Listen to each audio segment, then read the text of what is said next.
During the neighborhood meeting, my son pointed at my chair and said, "Give that seat to someone useful," as people shifted. But when the mayor read the dedication plaque, heads turned, his cheeks burned. "I want you to tell me where you're watching from before I begin. What street, what city, what corner of the world, where people still gather on plastic chairs under buzzing lights and pretend to know each other. Because if you've ever sat in a room like that, you'll feel this. The scrape of the chair legs, the smell of dust and floor polish, the way voices bounce off tiled walls and land on your skin like grit. And the moment a boy you raised, a boy you taught to say please and thank you, points at your chair and says, 'Give that seat to someone useful,' as if you were an obstacle rather than a man. If you're watching from a place like that, say it out loud, the name of your neighborhood. Let it hang in the air with mine." I was already in the chair when he said it. Second row, aisle seat, the one nearest the cordon where a red cloth hit a brass plaque.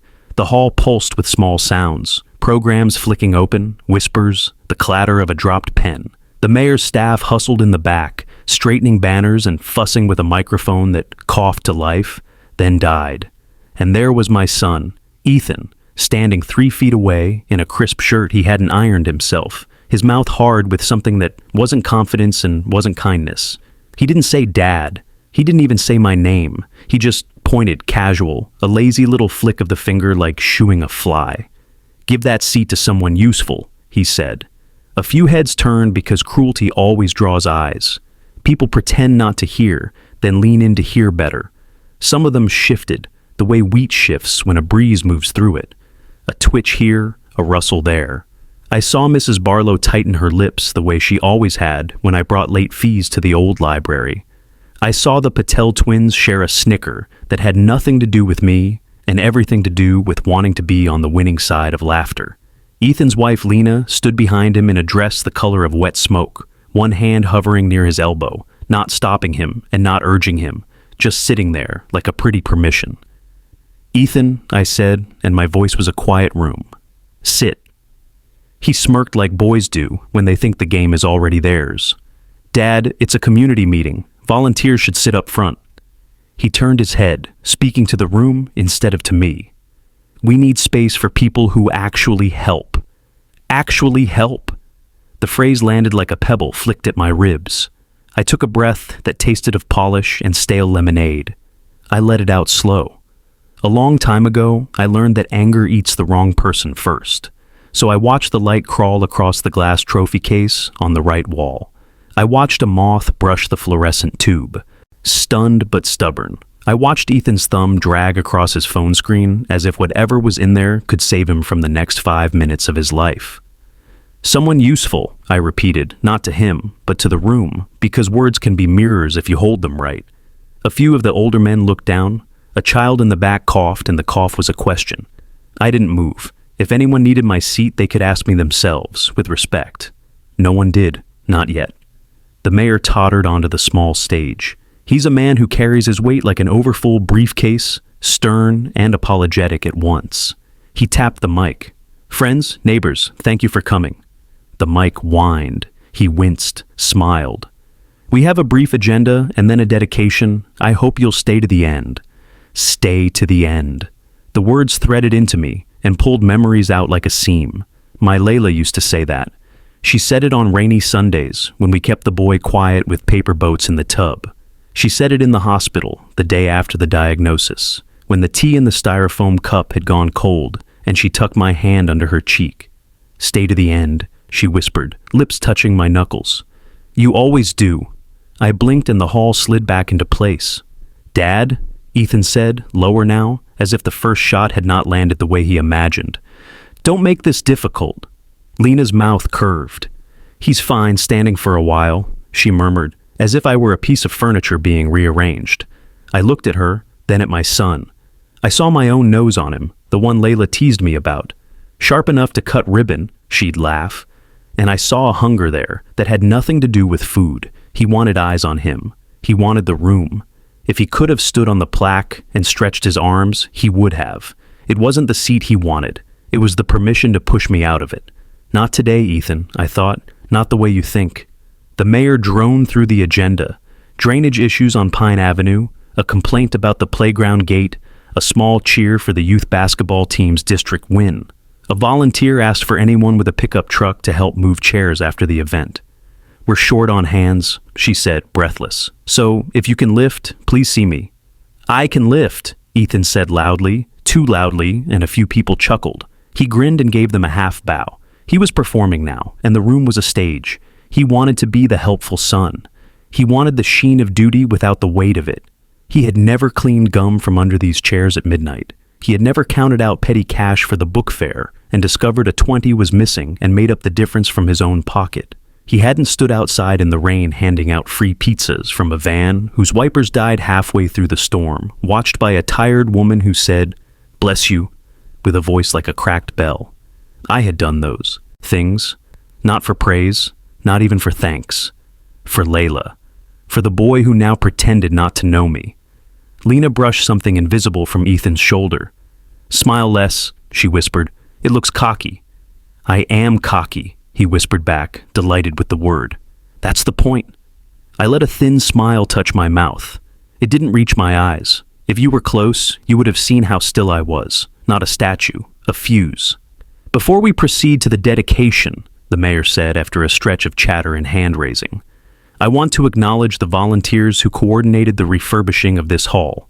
He read a list. Names floated, applauded, sank. He dabbed his forehead with a handkerchief the color of old cream. "And now, a small ceremony. This plaque will remain here to honor the dream that made this space possible." He gestured toward the cloth-covered rectangle. The cloth was deep red, heavy, a little too dramatic for our little hall, but the committee had insisted. The rope was knotted in a neat loop, ready to be pulled. My heart gave one hard beat, like a man knocking once at a door. Ethan's foot tapped. He leaned toward Lena. "I told you," he breathed. "They'll name the committee, not some random donor.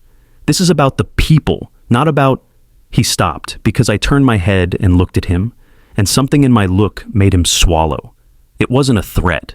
Those are loud. This was a question I hadn't asked him aloud yet. "When did you forget who raised you, and why?" He shrugged it off, that look, the way young men shove off the tug of conscience to keep their balance out there on the bright, smug surface of themselves. He lifted his chin again. "I'll stand," I said, too softly for most to hear, mostly to feel the shape of the words in my mouth. I didn't move, not because of stubbornness, because of gravity. Layla's rings on my finger were anchors. If you've lost someone, you know how their smallest things hold you in place. The mayor thanked a sponsor whose name he mispronounced. A ribbon of static ran through the speakers and popped. Someone laughed. Someone shushed them. A baby burbled. The hall felt smaller and larger at the same time, like a lung full of breath that hadn't been let out yet. "Dad," Ethan said again, impatient, and there it was. The edge. His voice always frayed there when he was about to say a thing he couldn't take back. "We talked about this, remember? If you're not contributing, you don't have to be front row." "We talked," I said. "You spoke?" Lena's eyes flickered. She didn't like that. She liked fathers who nodded. She liked older men who apologized for existing. I offered her nothing. "When your mother and I came to our first meeting," I said, and now I wasn't talking to them so much as to the room. It was in a classroom with a chalkboard and 6 broken desks. There was a leak in the ceiling and a bucket to catch. We sat on the floor because there weren't enough chairs. Ethan rolled his eyes. "Here we go." "No," I said, and the word was a blade that trimmed the air neat. "Here you are. In a hall you didn't build. On a night you didn't plan. Pointing to a chair you didn't buy." A few people made small sounds they tried to swallow. One of the Patel twins looked at her shoes. Mrs. Barlow's lips softened, just a little. The mayor shuffled his papers. "Thank you, sir," he said, distracted. He waved to the city photographer. "Ready, Carla?" The woman lifted her camera, already half smiling for the shot she'd capture. The cloth falling, the brass catching light, the faces pretending they had known all along. I remember the night Layla said the word hall. It was raining. We were washing dishes, the boy asleep upstairs, his breath a small engine under the dinosaur blanket she had sewn with her own weak hands. "A proper place," she said, tipping a plate sideways under the tap, watching the soap slide away. "Where people can be together without squatting on the floor. I want that. For us? I asked. For them, she said, her eyes on the window where rain braided itself into sheets. For when we're not here to bring chairs. I told her it couldn't be done quickly. I told her we didn't have the money. She smiled, that tilted smile of hers, and rested her wrist in the sink, as if the warm water could unknot more than muscles. Then slowly, she said, we'll do it slowly. We did, or I did, after she left, and the house felt like a wardrobe with the door left open to cold. I worked, and I saved, and I sold the old fishing gear, and the spare car, and the garage tools I no longer trusted my hands to use. I wrote a check smaller than the need, and then another one that was bigger than my fear. I asked the mayor not to say my name when the building permits came through. I told him to put Layla's dream on the paperwork instead. And on this night, with this cloth, he would. But Ethan didn't know that.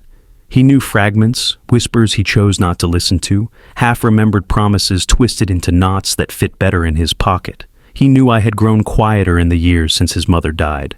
He mistook quiet for absence. He mistook absence for uselessness.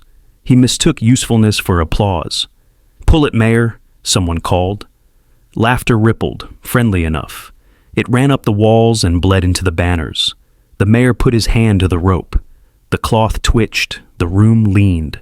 I closed my eyes and felt Layla's palm against my knuckles again, the ghost of that heat.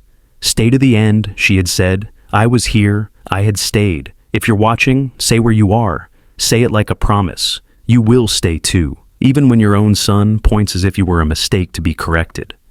"Mr. Khan," the mayor said suddenly, peering down at me as if he needed glasses he refused to wear in public. "You will join us for this, won't you?" Heads ticked, eyes clicked. Ethan blinked. "Join you?" he said, before he could stop himself. He caught the edge of his smile and tried to mold it into something easy. "Of course. Dad, step back and let the committee." I rose. The chair scraped the floor in a long, slow note that felt like a line drawn with a ruler. I didn't look at Ethan then, not yet. I fixed my jacket, the one with the shiny elbows Layla had told me to stop wearing 10 winters ago. I touched the ring on my finger and then let my hand fall to my side. The hall seemed to tilt toward me in the smallest way, like a field bowing to weather it couldn't see but could feel coming. "Take your time," someone said kindly. Funny how they find their kindness just when the moment is no longer dangerous for them. I stepped into the aisle. The cloth shivered as the mayor adjusted his grip. The rope was rough and clean, freshly purchased for this night. Everything smelled of lemon and dust and a sweetness I couldn't name. Ethan opened his mouth, closed it. His cheekbones flushed with a color that wasn't yet shame. "Ready?" the mayor asked, the word carrying on a wire of feedback that made it hum. I nodded once. The rope moved, the cloth stirred like a held breath. And in the half-second before anything happened, before brass met light and names met air, I felt the entire room pause with me. The volunteers, the gossips, the kind ones and the cruel ones, my son and his wife, the twins and Mrs. Barlow, and the baby with the burble. We were all inside the same held breath. We were all waiting to see who we were when the cloth fell. The cloth fell like a quiet sigh, and the brass woke with light. For a breath, the letters were only glare. Then the words stepped forward and stood there for everyone to read. "This hall is dedicated to the loving memory of Layla Khan," it began, and my throat tightened on her name. Under it, clean and unavoidable, with gratitude to her husband, Mr. Imran Khan, whose quiet gifts and years of service made this place possible. And below that, etched with a firmness that did not ask permission, "The first aisle seat of the second row shall be reserved at all public gatherings as the benefactor's chair, in honor of the promise that built this hall." There it was, the chair I was sitting in, the very one my son had pointed at, written into the metal like a line you couldn't erase. The room made a sound I've only heard 3 times in my life. When Layla walked into our wedding in a dress that shimmered like a lake at dusk. When we brought Ethan home and the neighbors pressed their fingers to their lips and said, "Look at him, look how he sleeps." And now, when a small town realized it had been looking the wrong way all evening, it wasn't a scream, it wasn't a cheer. It was a soft storm of breath and whispers and hands coming together without thinking, and a few people turning to look at me, then at my son, then back again, as if their eyes had to practice telling the truth after a habit of looking past it. Ethan's cheeks went blotchy first, high on the cheekbones where the blood rushes when you're caught halfway between anger and shame. He didn't look at the plaque. He looked at me, then at Lena, then at the plaque again, as if the words might leap off and rearrange themselves into a version he preferred.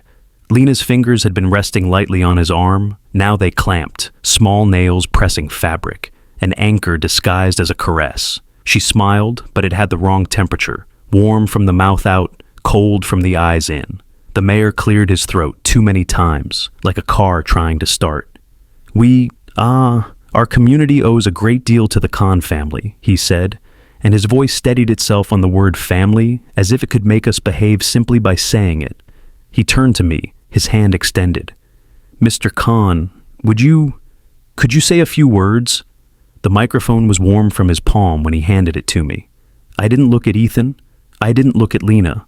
I let my eyes rest on the brass for one count, on Layla's name for two, and then I looked at the faces that had watched me carry pizza boxes, push brooms, and fold chairs for 20 years. Thank you, I said, and the speakers caught my voice and set it down gently in the corners of the hall. This isn't about me. It never was. My wife wanted a place where tired people could sit without asking for permission. We did that. The rest, you did. If you want to honor anything tonight, honor the hours you gave, the paint on your knuckles, the blisters on your palms. I paused. The quiet felt kind for once. I'll say one more thing, I went on. When we wrote the rules for this hall, we chose a simple one to put in metal, not for pride, for memory. The benefactor's chair is not a throne. It's a reminder. A man or a woman makes a promise, and a community keeps it. The chair is kept for whoever made that promise, not because they are important, but because the promise is. I let the last word sit. Promise. It weighed the right amount. Ethan laughed then, the quick sharp sound a boy makes when he tries to break glass with a stone and doesn't like the way the stone comes back at him. Rules, he said, too loud. You mean the rules you wrote yourself and didn't tell anyone? There was bravado in it, the kind you put on like a jacket 2 sizes too big and hope no one sees your hands lost in the sleeves. He took a step toward the stage. Come on, Dad. You didn't want your name on anything, remember? That was the point. Anonymous generosity. Now there's a chair. I looked at him and held his gaze. You were told, I said, calm. You didn't listen. Lena leaned closer to him, whispering fast, lips barely moving. He shook his head as if her words were rain he could dodge. This is what I'm saying, he continued, stubborn now, the kind of stubborn that can only grow in a field watered by other people's patience. We should keep the front rows for volunteers, young blood, people who do the real work. Dad, you come to meetings and tell stories. That's fine, but I'm the one coordinating drives. Everyone knows that. Mrs. Barlow's voice, sharp as a knitting needle, came from the third row. Everyone, she said. Or just you? A few people laughed softly. Not at my son, not really. At the picture he'd painted of himself and tried to sell us in a cheap frame. I didn't take the bait he dangled. He wanted me to defend myself against a charge that didn't need a defense. This chair, I said simply, belongs to the promise. Tonight, I sit in it. I handed the microphone back to the mayor. My fingers did not shake. The mayor looked relieved and flustered at once, like a waiter whose tray has been rescued by a customer. He clapped, and so did the room, and it wasn't loud, but it was steady, and it lasted just long enough for Ethan to realize applause sounds different when you're not the reason for it. People came afterward, as they do, in small streams with polite words cupped in their hands like water. We didn't know, some said. We should have known, others said. The Patel twins stood in front of me, and each took one of my hands quick as birds. I'm sorry, the taller one said, color rising under her skin. We giggled. We were nervous. I told them nerves weren't crimes. Mrs. Barlow hugged me with the peculiar fierceness of a woman who has outlived both husband and shame. You deserved that seat before the medal said so, she muttered in my ear. I nodded because this wasn't about deserving and because I understood what she was trying to give me. Ethan hung back in the aisle, stuck halfway between staying and leaving. Lena tugged his sleeve once, twice. He didn't budge. He kept glancing at the plaque as if his eyes were trying to blur it back into a rectangle of harmless shine. He caught me looking and dragged a smile onto his face. Congrats, he said when the stream thinned. You got your moment. I let the words pass me like a bus I didn't need to catch. You'll want to stay for the last part, I said. The last part? He scoffed, the sound a brittle thing. They already did the plaque. The handover, I said. The papers. I watched the way his jaw moved around the word papers. He'd always chewed information like a boy with a toffee he hoped would last. Greedy at first, anxious by the end, teeth sticky with what he hadn't thought through. The endowment, I added, because sometimes a clean blade is kinder than a dull one. Lena's head snapped toward me. Endowment? The mayor saved me from explaining.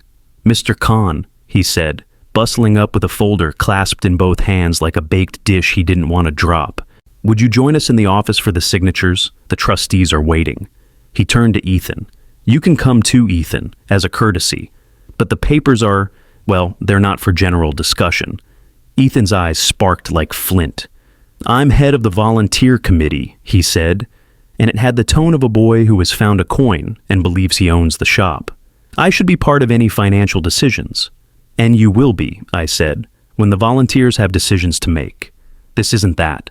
This is the part where we honor what your mother wanted. He laughed again, but now there was less stone in it and more tin. Don't hide behind her. I never have, I said. You're the one who walks around her name as if it's a puddle you'll get your shoes wet in. That landed and he flinched, just enough for Lena to feel it under her hand.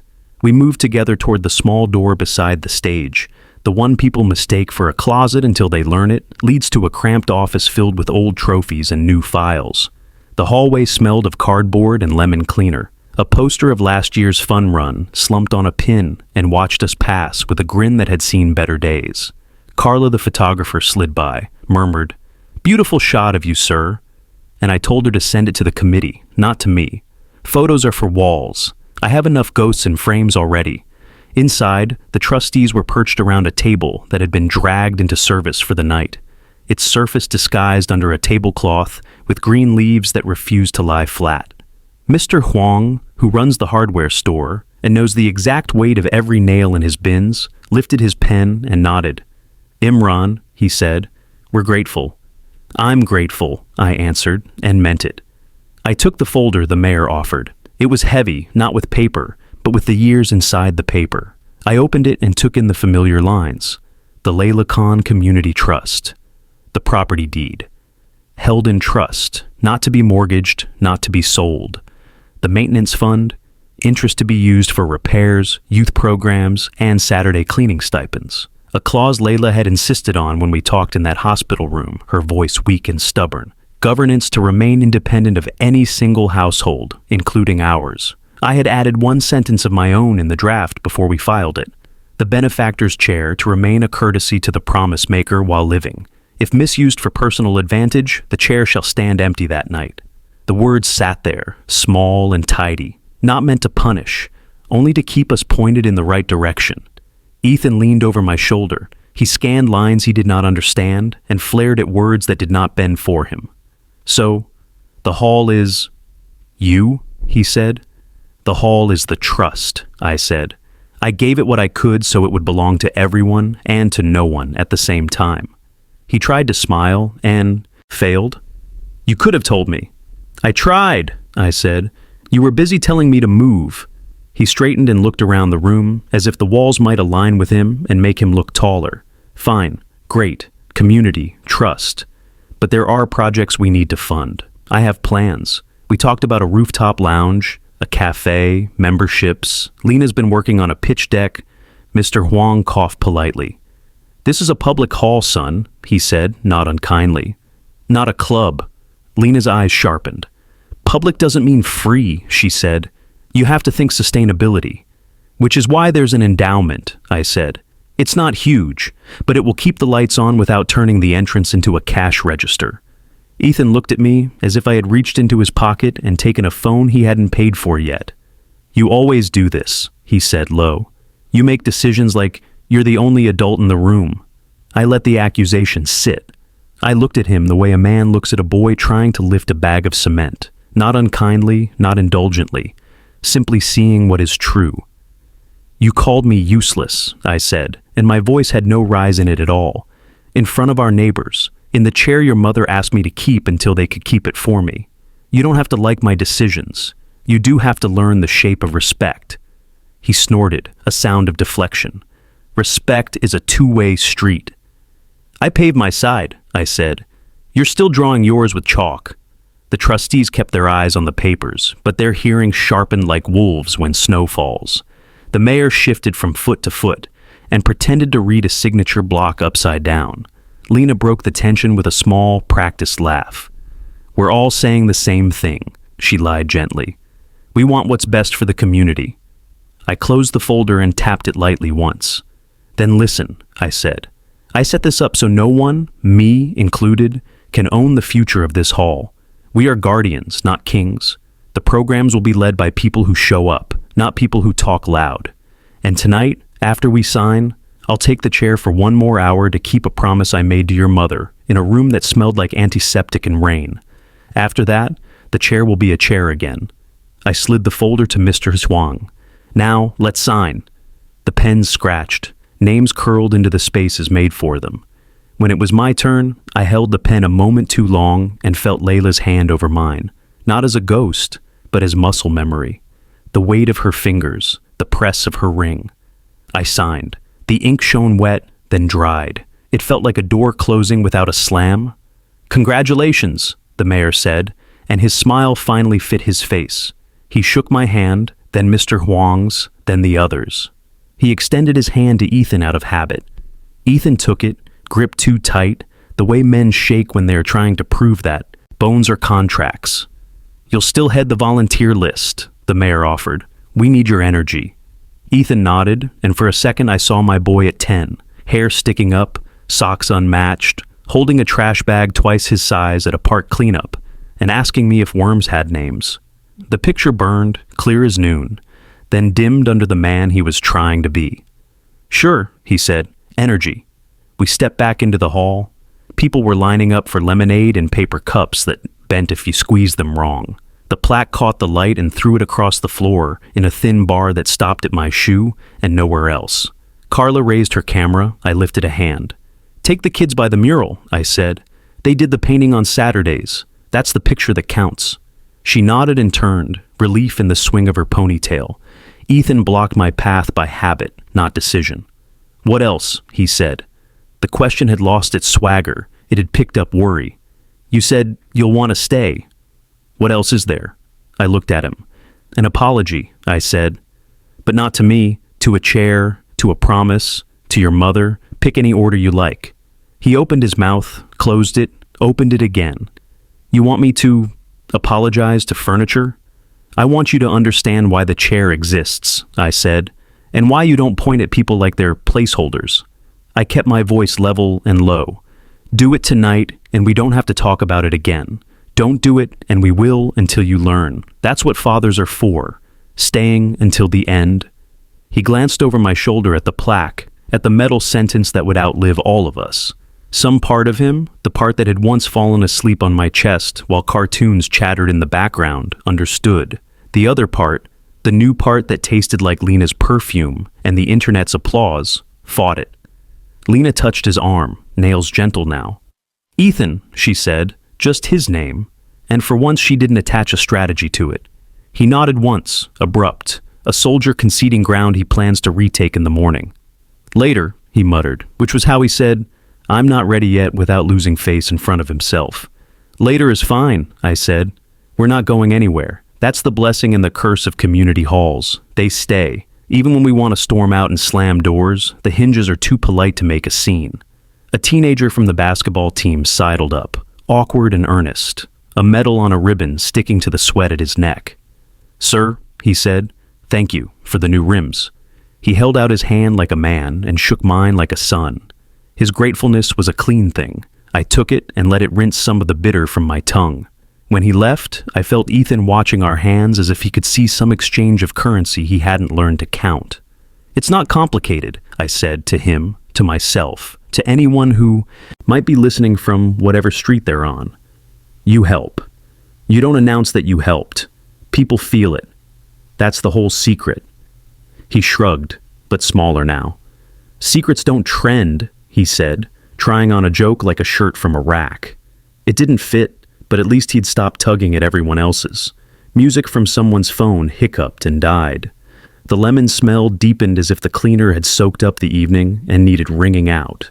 The volunteer with the pickup truck announced that anyone who could stay and move chairs should meet him by the stacks.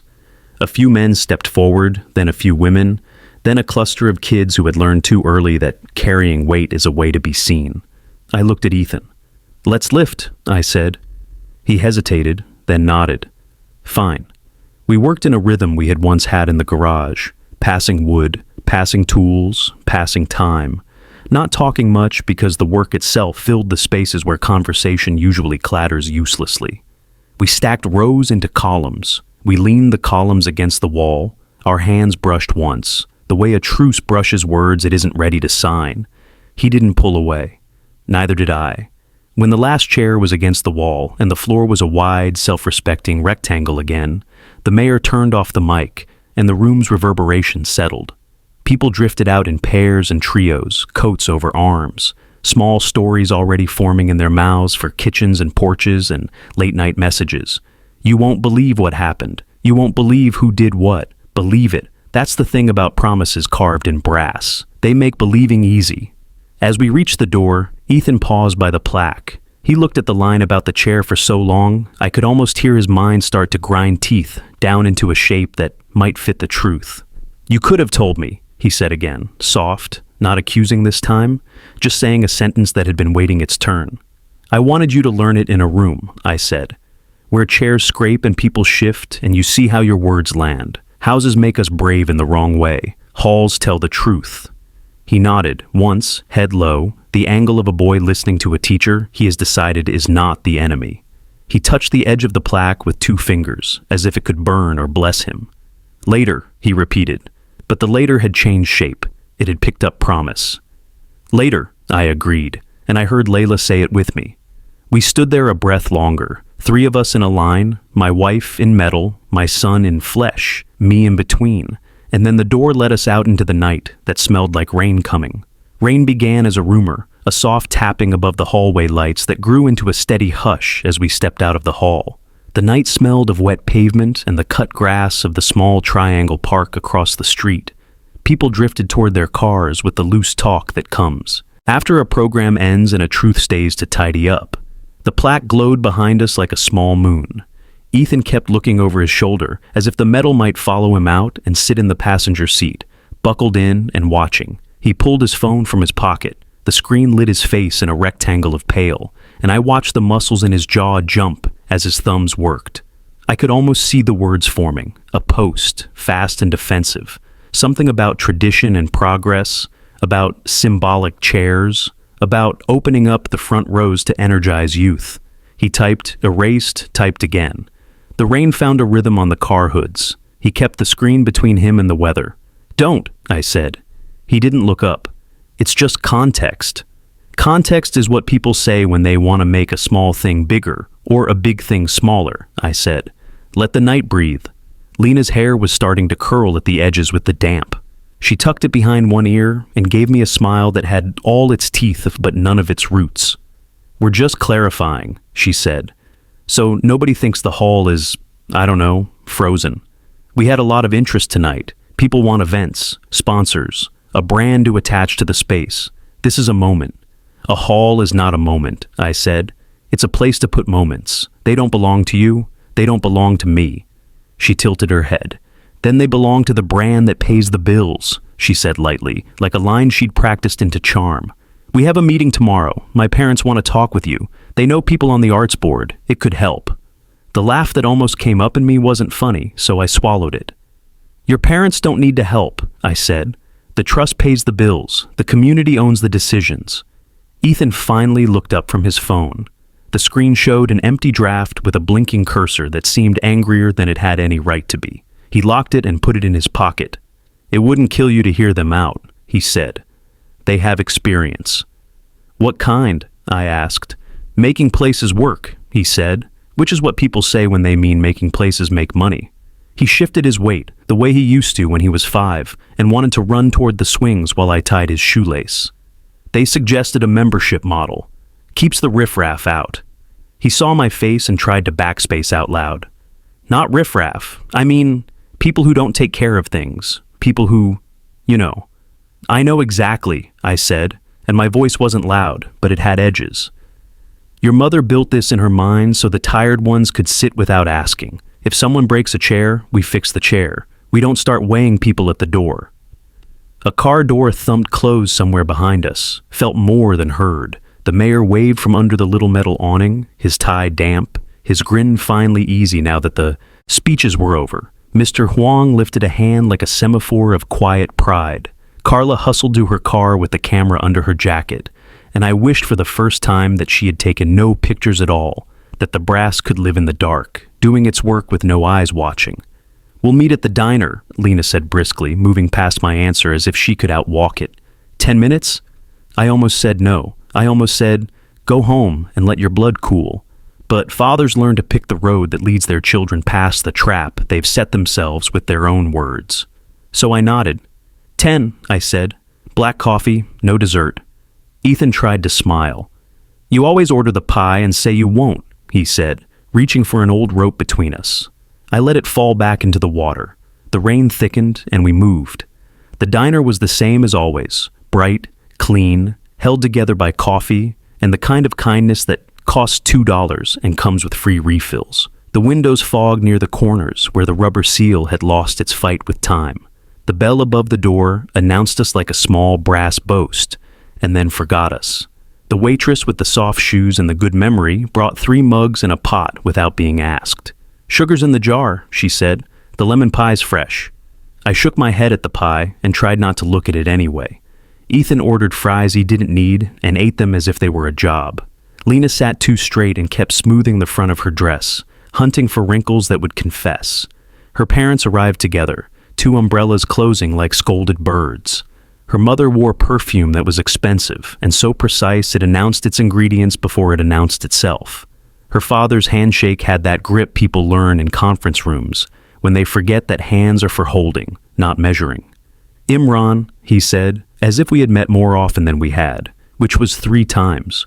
Once at the engagement party, once at a hospital room where Layla shrugged a joke into the air to make it clear that the room still belonged to life, and once at a Christmas thing with crackers that spat paper crowns and bad riddles. He had called me Sir then. He didn't now. Congratulations, he said, sliding into the booth like a man who expects his seat to be waiting in every room. That was a lovely event, a bit heavy on the sentiment, but charming.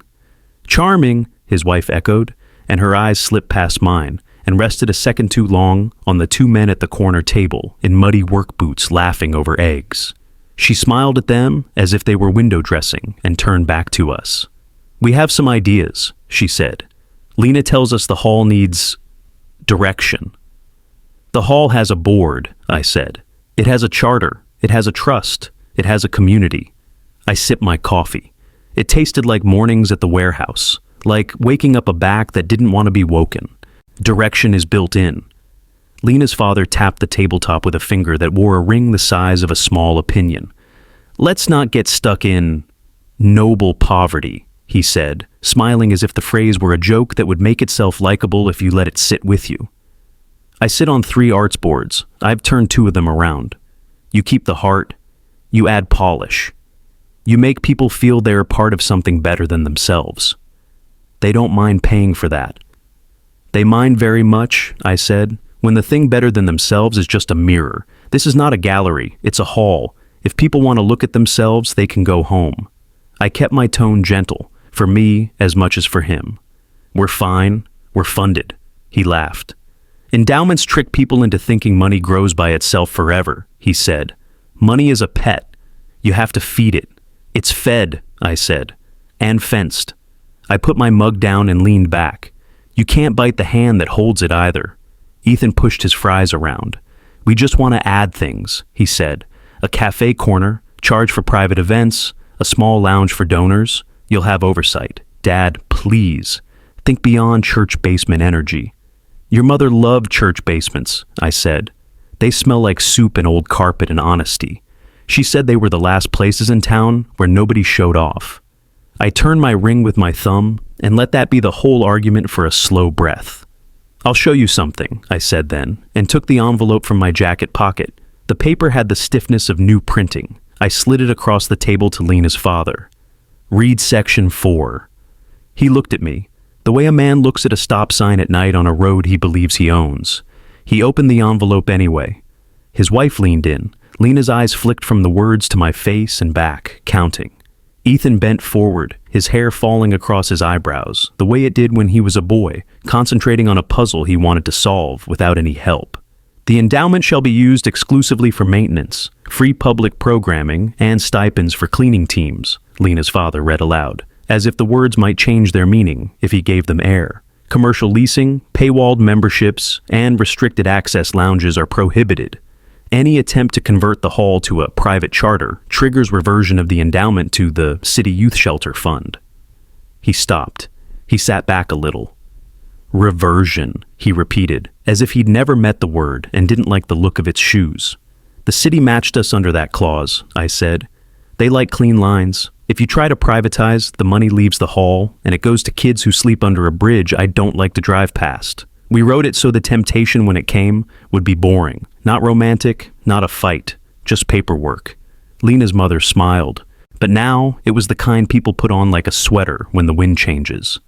"Imran," she said, "you can't stop progress with a paragraph." "I can't," I agreed, "but I can make it so that if progress means paying at the door, the lights go out until someone remembers how to change a bulb with their own hands." Ethan exhaled hard. "So that's it," he said. "You wrote a trap into the rules." "I wrote a memory," I said, "for when I'm not here to say it out loud." Silence sat with us for a minute and ate some of our fries. The waitress came and refilled the coffee and set a slice of lemon pie down, even though I hadn't ordered it. "From the cook," she said. "He says he's not taking it home again." I looked over the pass, and the cook lifted the metal spatula like a salute. I nodded back. The pie smelled like sugar and sunshine trapped under a glass dome. Lena's father tapped the envelope with 2 fingers. "We can challenge this," he said lightly, as if the word challenge were a polite way of saying ruin. "Bylaws can be amended. Lawyers exist." 2/3 vote of the registered neighborhood members, I said, at a special meeting called with 30 days' notice, with proof of dues paid in volunteer hours or a small fee that goes to the cleaning fund. That's in section 6. I sipped my coffee. It had cooled and gone slightly mean. I liked it that way. "If you want to take away chairs from the people who carried them, you have to look them in the eye for 30 days while you hang flyers explaining why." "We'll rally," Ethan said quickly, hope returning like a bad habit. "We can get the youth team, our friends, the Instagram people." "The ones who don't live here?" I asked. "You think they'll drive in and raise their hands for a fee at the door?" He lifted a shoulder, the gesture he uses to shrug off the weather and the weather of other people. "People like cool spaces," he said weakly. "They like safe ones," I said. "They like honest ones. Cool is a fever, son. It breaks." Lena's father folded the paper and slid it back across the table with a smile that had stopped being a smile and become a label. "We'll be in touch," he said, which is what men say when they've decided to talk to someone else. He stood. His wife stood. Lena stood a heartbeat later, caught between blood and water, and the floor that didn't favor either. "Thank you for your time," her mother said, placing a credit card on the edge of the table, as if to pay for the conversation. The waitress ignored it. They left with umbrellas that announced they were not used to rain. Ethan stayed. He watched the door close and watched the space the umbrellas had cut in the air mend itself. "They mean well," he said. "They mean money," I said, and pushed the pie toward him. "Eat. You think better when you're chewing." He took a forkful and looked surprised at the way sugar can be kind. He chewed. He swallowed. He looked at the envelope again. "You didn't trust me," he said quietly. "I didn't trust that grief wouldn't make you hurry," I said. "Your mother died, and you started running in place so hard, I thought you'd wear a hole in the floor. I wrote this so you'd slow down when you hit it, not to hurt you, to save the room." He pushed the plate back to me, and the fork left a bright mark in the lemon surface. "There's another thing, isn't there?" he said. "You said papers, plural." I rested my hand on the inside pocket of my jacket, where the thin rectangle of an old envelope lay. The paper had browned at the edges the way bread does if you forget it under a grill. I had taken it from the safe that morning, like a man lifts a bird's nest he doesn't want to crumble. "There is," I said. "But it's not for a booth in a diner. It's for a room with a door and a chair and fewer voices. I put a 50 under the plate, though the waitress would chase me if she saw it, and we stepped back into the rain. We didn't go to my house. The living room smells like Layla's shawl in a way that can make people say things louder or softer than they mean them. We went to the hall. The door was already locked, but keys settle themselves into any father's pocket the way pebbles settle by a river's bend. The lock turned with a small, faithful click. We stepped inside. The lights slept. I woke them. The plaque woke too and threw a thin stripe of brass onto the floor. The chairs leaned in their stacks like good soldiers after a parade. I took the envelope from my pocket and set it on the stage. Ethan stood below, hands in pockets now, the pose of a boy caught at school after the bell. I tapped the envelope. "She wrote this when the first permit was denied," I said. "Do you remember? You were 16. You said you hated this town and you were going to leave and never come back. Your mother laughed until she coughed, and then she cried a little because she was proud that you wanted a bigger world and afraid you meant it." He looked away. "I was stupid," he said. "You were young," I said. "Youth is a kind of useful stupidity. It lets you try tall things, but sometimes it makes you forget the ground." I slid my finger under the dry flap and opened the envelope. Inside was a single page, blue lines pale from time, the ink a stubborn blue that had outlived the pen. Her handwriting stepped across the page in the neat way she had taught herself, in a school that didn't ask her to be neat. I could hear the scratch of her pen when I looked at it. I didn't read it out loud. Some words don't like microphones. I passed it down. He took it. I watched his eyes move. I watched his face learn something his mouth wasn't ready to say. He swallowed. He held the paper as carefully as he had held the newborn bird he found in our yard when he was 8. He read it again. "She writes to me," he said finally. "Not just to you." "She knew you," I said. He cleared his throat. "Dear Ethan," he read, not loudly, not for me, just so the air would help hold the words. "If your father is showing you this, it's because you called him weak or old or in the way. He isn't. He's a man who stays. When you are busy, he is quiet. That is not absence. That is love. You will want to make big moves. Please make them where people can sit. When you speak, picture the chair. Don't point at it. Wait to be invited into the circle it holds. If you are still angry, go outside and walk around the building until you remember that the door opens inward." "Love, Mom." He closed his eyes for a second. "She always did that," he said, a dry sound that wanted to be a laugh. "She wrote endings that did the whole job. She asked me to reserve the chair because she knew I would try to stand," I said. "She knew I would leave early if the speeches got long. She knew I would feel like a thief if my name was in metal."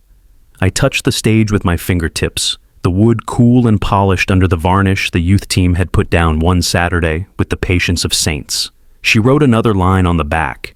He turned the page. I watched his eyes hit the line. He blinked and then he smiled, and it was the old one, the one that made his left cheek dimple and his right eyebrow lift, the one that had survived poor report cards and small heartbreaks, and one broken arm. "Tell him his mother said to sit," he read, and looked up at me. "She means me." "She means both of us," I said. He stood very still for a long breath.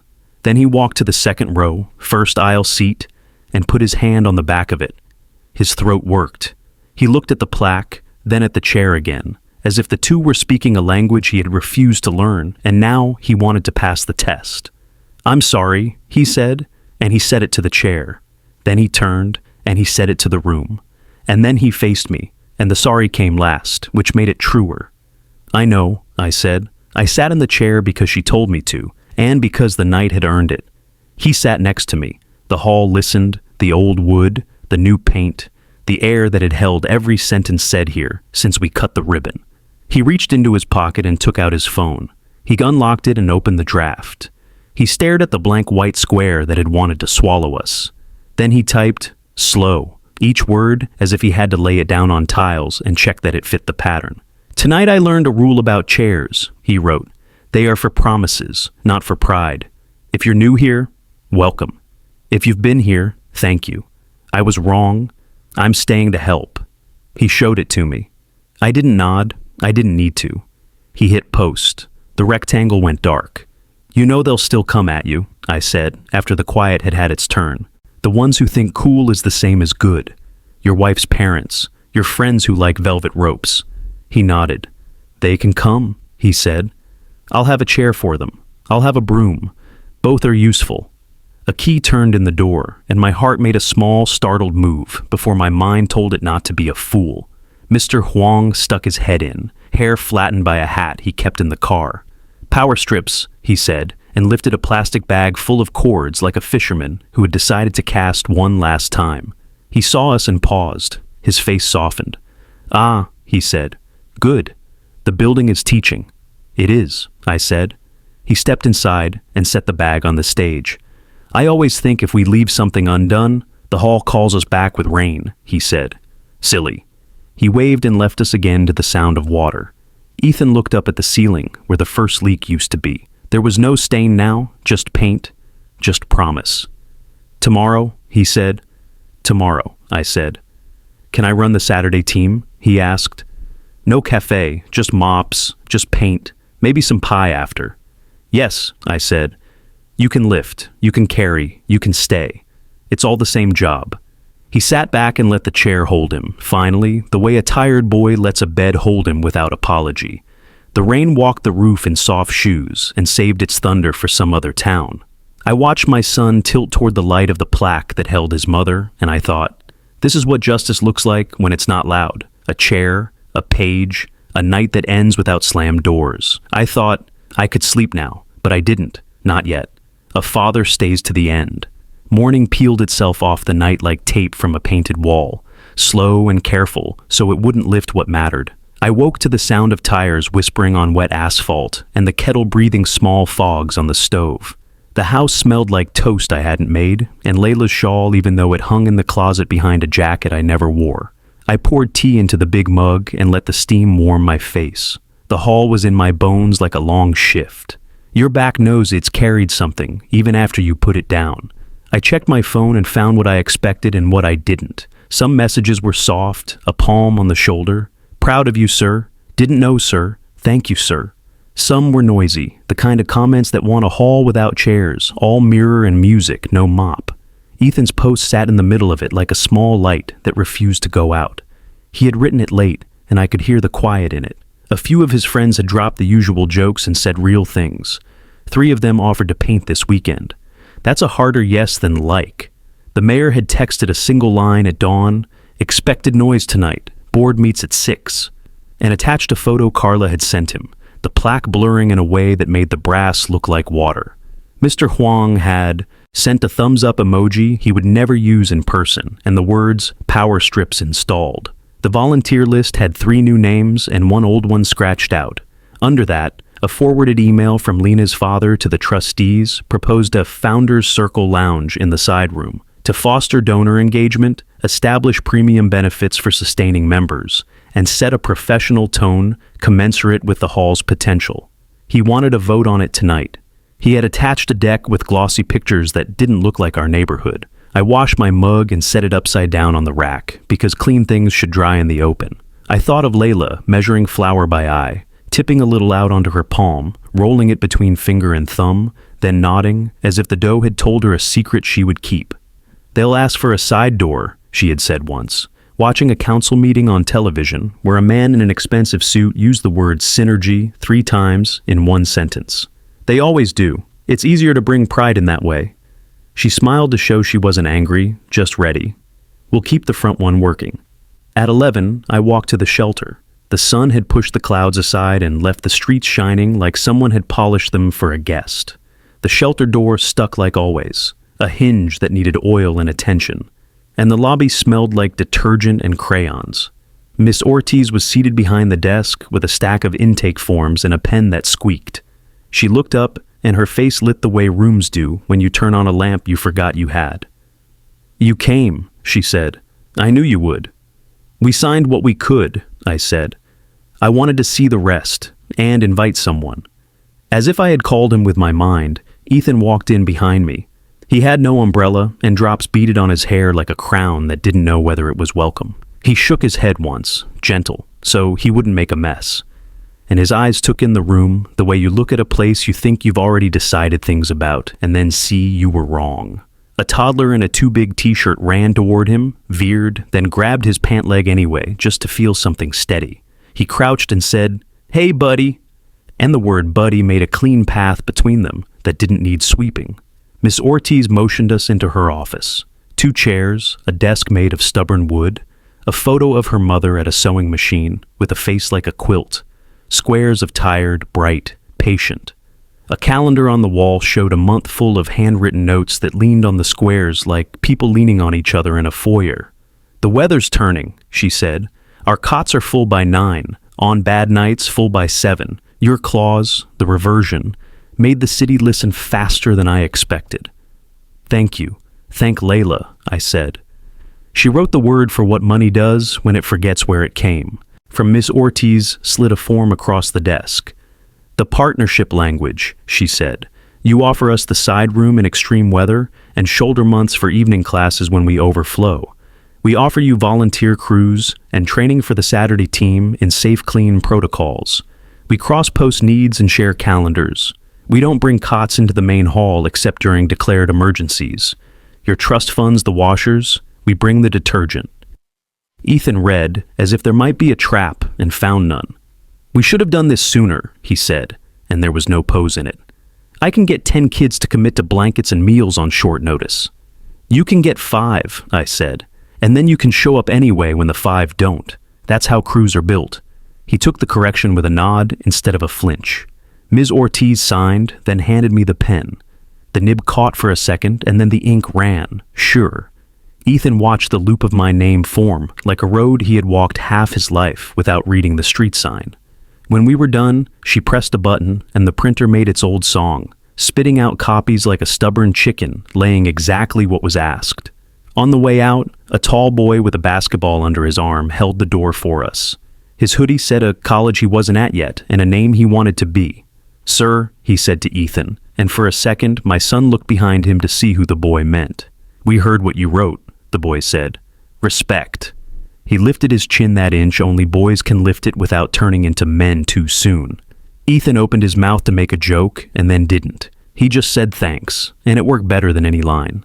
We ate sandwiches on the curb outside like construction workers. The bread was too soft and perfect, and the tomato wanted to slide out. And every bite tasted like a Saturday I had lived 100 times. Cars passed in a steady river. A woman in a nurse's scrubs took off her shoes and rubbed her foot while she waited at the light, then put the shoes back on and moved forward when it went green. "She saved lives today," Ethan said. "Nobody clapped." "Nobody claps for the right jobs," I said. "That's why we build halls. We clap there." By 5:30, the hall began to fill like a chest inhaling before a speech. Chairs scraped. People shook out umbrellas at the door and propped them open under the coat hooks with the careful disrespect umbrellas require. The plaque caught the last of the sun and held it the way a good hand holds water without squeezing.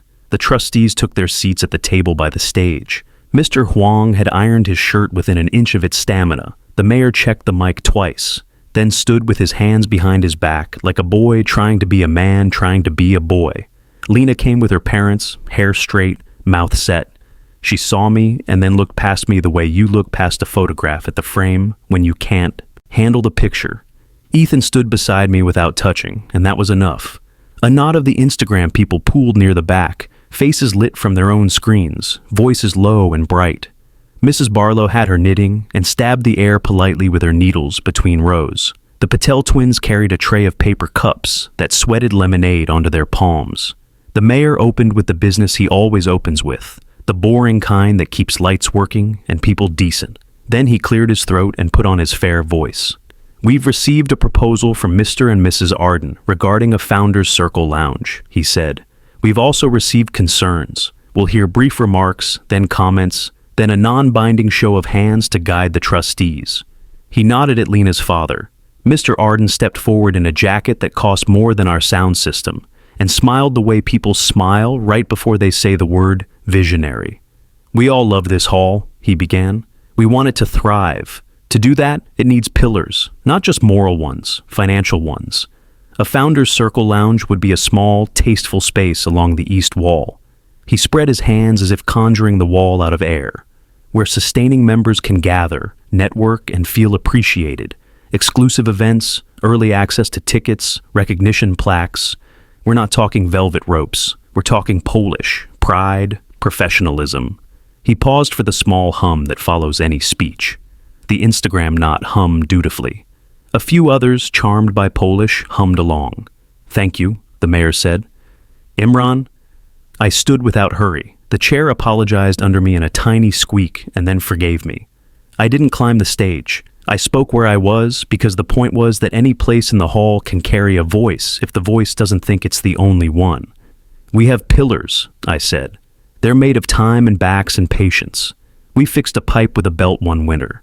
We held the wall up with our hands while the studs went in. If you want plaques, they are on the inside of our fingers." I let that be as flowery as I would get. "Here's the simple thing," I added. "Our trust forbids a lounge. Our partnership with the shelter grows when we open that east wall, not close it. We made it so the hall can't forget itself in a suit." Lena's father smiled wider, as if he'd been waiting for that door.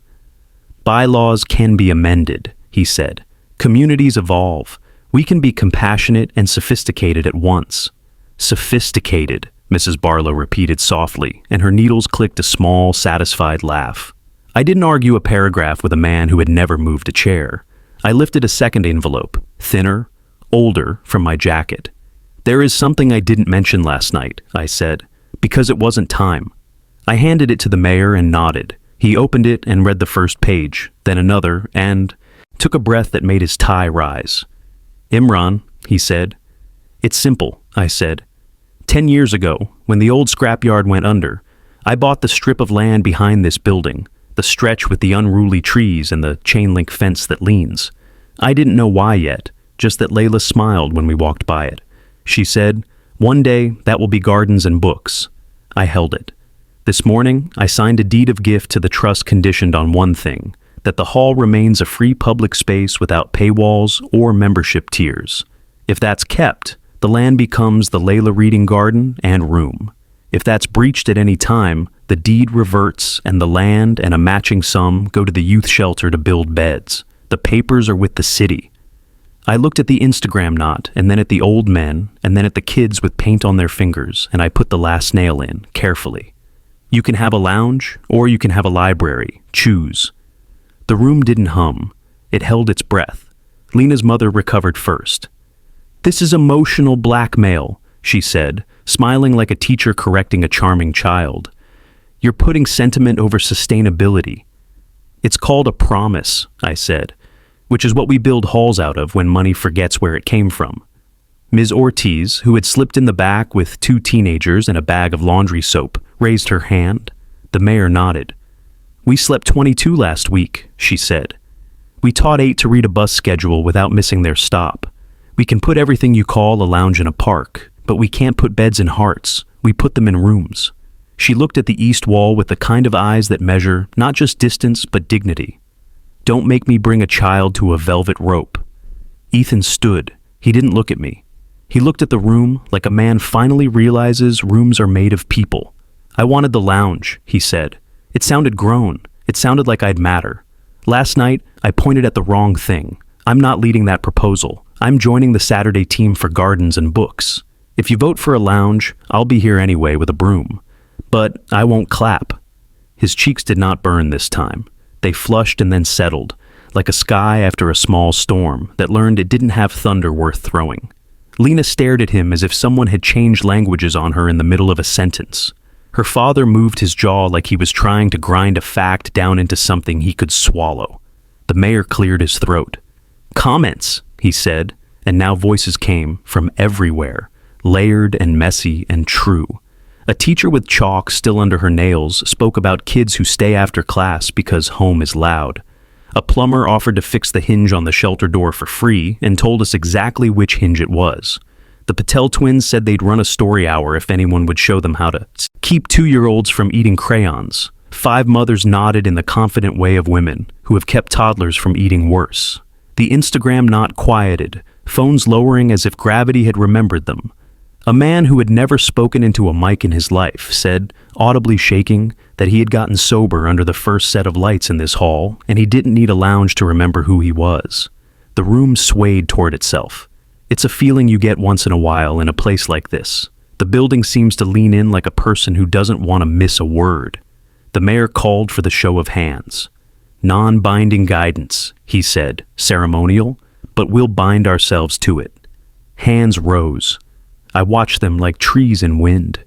Even Lena's hand rose halfway and then up, her mouth a line, her eyes wet with something that wasn't agreement yet, but wasn't scorn either. Mr. and Mrs. Arden kept their hands low and looked around for a different room that would carry them out. It wasn't here. Thank you, the mayor said, voice steady now, like a boat that's found the channel. Trustees, you have your guidance. We'll proceed with the garden and room planning in partnership with the shelter. The lounge proposal is declined. There was no cheer. There was a sound like relief turning back into energy. After, people didn't rush to me. They went to the east wall. They pressed a palm against it as if feeling for a heartbeat, or measuring where a window might go, or testing whether muscle memory could become muscle. Mr. Huang started sketching squares in a notebook that always seemed to have more pages. Mrs. Barlow counted rows on her knitting and said, to no one in particular, "We'll need shade." A teenager held his basketball under his arm like a promise and asked where to dig. The hall had already begun to make itself new without asking permission from anyone's jacket. Lena approached Ethan and me with a careful step, like a dancer crossing a stage that has just had a trap door closed. She opened her mouth, closed it, tried again. "I said ugly things at home," she said to me. "About you, about chairs." She breathed out. "I didn't grow up with halls. I grew up in rooms where you buy seats. I thought that was how you knew you mattered." She touched the plaque with 2 fingers, the way Ethan had, the way I had. "I'll help in the garden," she said. "I have no idea how, but I can carry soil without breaking a nail, I promise." "Break a nail," I said. "It's a good first donation." She laughed then, short, like a cough that picked up a smile on its way out. Her parents hovered at the exit as if the door had offended them. She looked at them and looked back at us, and for once seemed to understand that doors don't take sides. People do. Ethan nudged me with his shoulder, small as a wave and as sure. "You had that deed for 10 years?" he said. "I had it since the day you said you were leaving and never coming back," I said. "I needed to hold something that made staying look like a big thing, not a small one. Land makes promises heavy, so do books, so do beds." He nodded as if this were a math problem he could finally do in his head. "What do you need me to do first?" "Go to the east wall," I said. "Stand there until 5 other people stand with you, then move 2 steps to the left. See if they follow. If they do, you're leading. If they don't, you're blocking. Learn the difference." He grinned, a quick flash of boy. "Not today, Ethan," he said, mocking my own words from last night, and then added soberly, "Not again either." I stayed in the chair a little longer, not because the brass said so, but because my knees said so, and because the room was still teaching me. I ran my palm over the wood arm, where 100 hands had polished it without meaning to. The grain felt like a map of everything that had ever been carried through this door. Casseroles and footballs, petitions and hymnals, folded tables and exhausted children. The plaque gleamed. It didn't look like a trophy. It looked like a light that knew when to dim and when to burn. When I finally stood, the chair didn't make a sound. I took one last look at the east wall and saw it the way Layla had. Paperbacks and perennials, a child asleep under a book they didn't mean to read so late, a teenager watering soil that remembers hands, a tired nurse taking off her shoes and not having to put them back on for 10 full minutes. I could almost hear her voice. "Not pillars, Imran. Roots." Outside, the air had that after-rain taste of metal and green. The puddles had gone from mirrors to shallow cups. Kitchen light had forgotten to dry. People were already drawing lines with chalk where the garden beds might go, laughing when the chalk refused to write on wet. Somebody fetched string and pegs. Somebody else brought a tape measure and the authority to use it. Kids stamped and made messy footprints that would later be the ghost map of beds that grew by mistake and then on purpose. Ethan walked with me to the curb. Lena caught up, hair frizzing in the damp, eyes clear like someone who had finally cried alone in a bathroom and decided not to pretend. "Tomorrow," he said. "Tomorrow," I said. "Stay to the end?" he asked, half as a tease, half as a vow. "I always do," I said, and lifted my hand the way I had lifted it to Carla and to Layla when she walked into that wedding in a dress that made the room forget the walls. The night didn't need me anymore. The room did. I turned back, and we went inside to stack the last chair, not because it needed stacking, but because some jobs are how you say amen without words. They say a hall can keep time the way a tree keeps rings. Each season a circle you can read with your fingers if you care enough to press. A week slid by, and you could feel it. Mud turning to soil, talk, turning to plans, hands turning to work. Saturday came with a sky the color of a clean shirt, and the east wall wore blue tape lines like veins. I arrived early with a thermos, the old broom with the split bristles, and Layla's gardening knife in my pocket because habit is a kind of prayer. The lock answered my key with that small, respectful click, and the hall woke up, from cool to warm, from quiet to possible. I walked the second row and rested my palm on the benefactor's chair. It didn't need me today, it only needed to be there. I whispered, "I'll stand," to the empty air, and the wood, which knows what people mean when they talk to it, released me without a sound. By 8, the trucks began to arrive, not loud, just sure. A pickup with wheelbarrows, a van with saplings wrapped in burlap, a wagon with boxes of paperbacks that smelled like school, and 100 small bedrooms. Ms. Ortiz came with a clipboard and 3 kids in borrowed gloves, their nerves held together by jokes. Mr. Huang set down a chalk line and began to snap blue into ground like a man mending a net. Mrs. Barlow brought sun hats, none of which matched, all of which were chosen with love in mind, but not fashion. The Patel twins had a speaker in a grocery bag and would not admit it, the way people hide music until the work past the delicate part is done. Ethan came running with a shovel over one shoulder and coffee in his other hand, hair damp from a fast rinse, t-shirt older than his pride. He didn't call out. He didn't perform. He slipped into the rhythm we were already making and found his place like a good verse finds its stanza. He looked different in 2 ways at once, older in the eyes, younger around the mouth. He set the coffee down near the tools and grabbed a wheelbarrow without explaining why. Some lessons finally had filled his hands. Lena was 10 steps behind with a box of seedlings and the look of a person who had decided to trade polish for dirt and wanted the trade to take. Her hair was tied up with a ribbon that had started the morning white and would go home honest. The mayor showed up with a shovel that had never been used and a smile that had. He stood in the wrong place until we moved him without saying we were moving him, and he didn't mind. Carla took 2 photos and then put the camera down. "Today's about calluses," she said, and picked up a rake. People kept coming. The Instagram friends came with a drone in a case and then put it away when a kid asked if they could teach him to fly it, and they realized they would rather push a wheelbarrow than hold that small conversation with themselves all morning. A nurse took off her shoes and dug in her socks. A boy with the basketball tucked it against his hip and learned the right way to use a hoe without looking like he was chopping at the ground. It turns out gardens prefer discretion. We marked the beds first. Mr. Huang called out measurements, and we held string like we were playing a game that ended in food. The string quivered in the morning breeze and then settled. We measured again. Ethan stood at the end of a line and called, "Hold!" And the word did not come out as a command. It came out as a request that rested on someone else's trust. People obeyed because the tone asked, not because the mouth demanded. He apologized when he stepped on the light and lifted it like a ribbon he didn't want to crease. He laughed when the wheelbarrow lost a wheel, and he rode it for 3 steps like a fool. Then he fixed the wheel, because being a fool is only funny if you end with a fix. At 10, we paused, because pausing teaches work how to last. We drank water and lemonade and said nothing, not from lack of talk, from the fullness of it. The hall doors stood open and the plaque threw a new line of light across the floor that did not care about our timing and did not need our approval.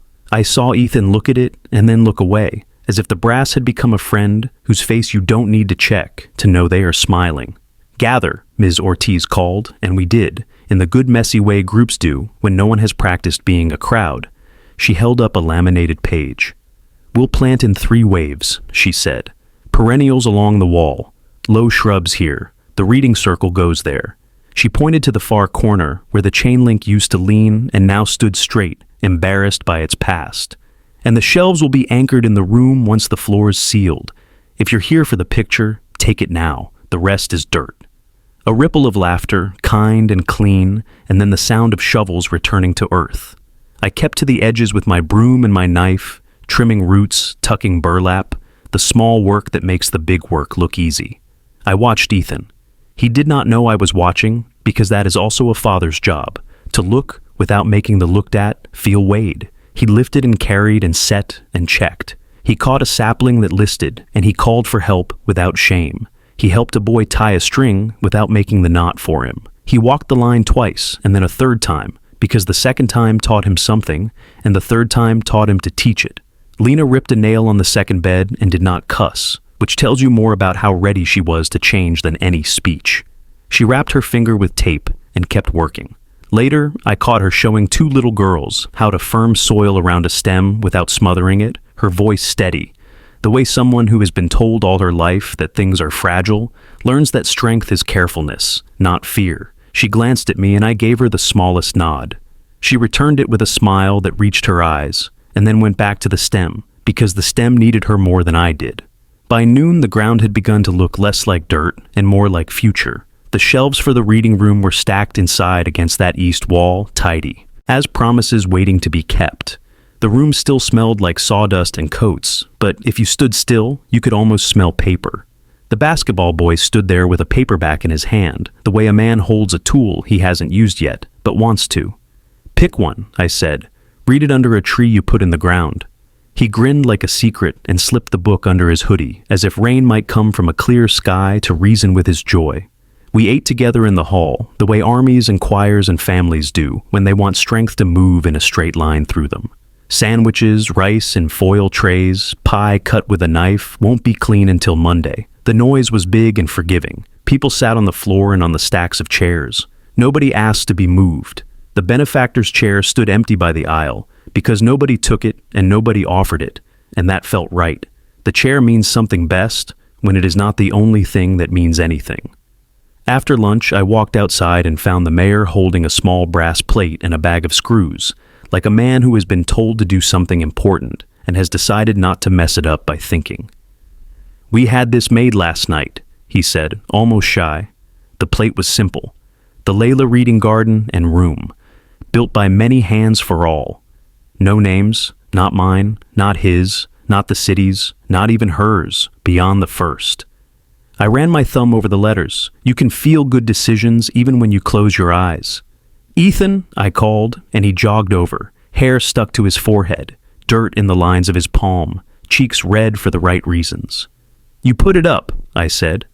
He balked, not from laziness, from the new weight of being seen for a job and not for a pose. He looked at the plate, and then at the wall, and then at the screws. He took them gently. "Help me," he said to the basketball boy, and the boy straightened like a flag meeting a wind worth rising for.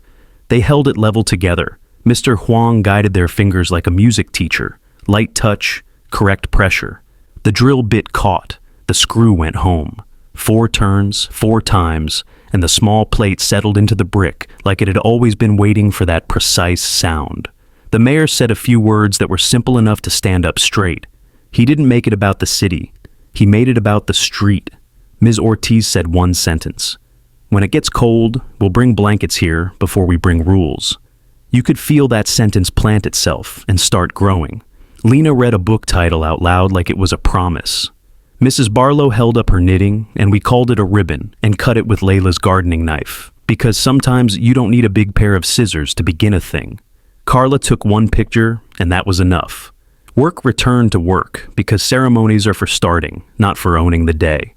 A thin cloud passed over the sun, like a hand shading eyes to see better. I found a quiet corner near the new shelves and sat on a bucket to rest my back, the way old lumber rests against a wall it likes. Ethan came and sat on the floor with his palms open on his knees, breathing hard, smiling not at me, but with me. "This feels like church," he said. "It is," I said. "No hymnal? Plenty of hymns." He picked at the dirt in the cuticle of his thumb. "I owe you more than a sorry," he said. "I owe you a plan you don't have to fix." "You owe your mother a Saturday," I said. "Every week you can, for a year. Then we'll talk about what you owe next." He nodded and didn't negotiate. "Done," he said.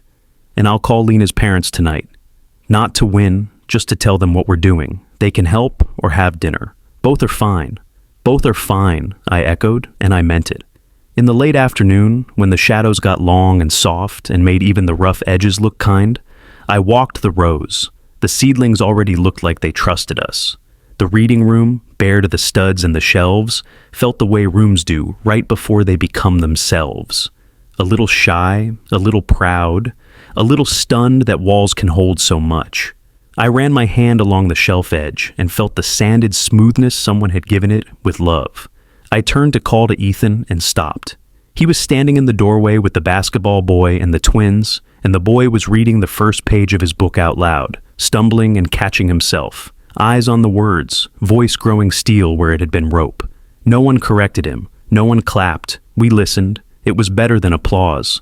Dusk slipped in with a hand on our shoulders, that light touch that says you did enough for one day. We swept. We stacked. We washed hands in a line where the sink was not meant for that many palms, but endured nobly. The hall smelled like lemon again, and earth, and the good sweat that leaves behind pride instead of salt. People drifted away in twos and threes, each taking a small task home in their pocket. A list of books to bring, a promise to mend a hinge, the weight of a word they had said for the first time, without stumbling. The plaque in the hall caught the last light and threw it into the room. The small plate on the east wall took the rest and kept it. That's how you know a building loves you back. It saves the day's light in pieces and gives it back to you when you return. We stood in the doorway. Ethan and I and Lena and Ms. Ortiz with her clipboard tucked under her arm like a wing. The mayor said goodnight and meant it. Mr. Huang tapped his notebook and said, "Tomorrow, boxes," which is how men like him say I'll be here. The basketball boy bounced once and then stopped himself because sound carries differently after dark. The twins waved with the hands that had turned soil all day, and even their bracelets looked tired. "Before we lock up," Ethan said, looking at me, "I want to do one more thing." He walked to the second row and put his hand on the benefactor's chair. He didn't sit. He didn't move it. He stood and faced it like it could hear. "I was wrong," he said, plain. "A chair isn't a stage. It's a promise. I'll keep it for you while you rest. When you come back, it's yours. When you're gone, it will be empty, like the plaque says, until someone else makes a promise and keeps it." He touched the wood the way a son touches his father's shoulder when he finally means it. He turned to me. "Not today, Ethan," he said softly, reminding himself and declaring it at once. "And not ever again." We locked the door. The key turned with that faithful little click. The street was quiet except for a cat that had appointed itself our guard and now walked the curb with the dignity of a soldier who prefers not to be thanked. I tucked Layla's knife back into my pocket. We stood for a breath and let the day's weight settle where it wanted to, on our legs, in our chests, across our backs. It didn't feel heavy. It felt earned. If you've stayed with me from the first scrape of that chair to this soft close of the door, you know what I want to say. A son's words can sting. A room can save him. A promise can outlive the mouths that doubt it. My wife's name is in metal now, but she was never made of that. She was made of flour and patience and a smile that held a town together when it wanted to come apart. I kept a seat because she told me to sit. Today I stood because she told me to stand. If you're listening from a street like ours, if you've got a hall or a church basement or a borrowed classroom where chairs scrape and people shift, tell me where you are. Say your neighborhood out loud. Tell me if your hands have dirt under the nails. And if this story felt true in your chest, do one thing for me. Hit like so it reaches the next tired father who needs a chair. Share it with someone who thinks a lounge is better than a library, and leave a comment with your city, so we know where to send the first boxes of books.